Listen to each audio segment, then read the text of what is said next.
नमस्कार मित्रांनो, पुन्हा एकदा स्वागत आहे आपल्या एका नवीन व्हिडिओमध्ये. आणि मी चाललोय घरी आणि ही संध्याकाळची वेळ आहे.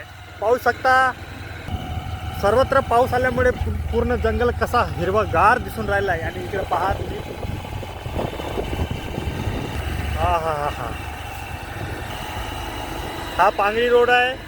आणि या पांगरी रोडवरून सफारी पण होते. टायगर, लेपर्ड आणि इतर प्राणी पण आहेत. लायन वगैरे नाही. आणि इथे पाहू शकता पाऊस पडल्याने किती पक्षी सुंदर सुंदर इथं बसलेले आहेत.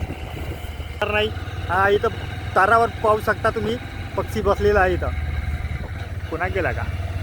हा इथं. तर मित्रांनो, आज काही मिळाला नाही, तर पुन्हा पुढच्या व्हिडिओमध्ये काहीतरी दाखवण्याचा प्रयत्न करेन. तर आपल्या चॅनलला सबस्क्राईब करा आणि व्हिडिओला लाईक करा, प्लीज प्लीज.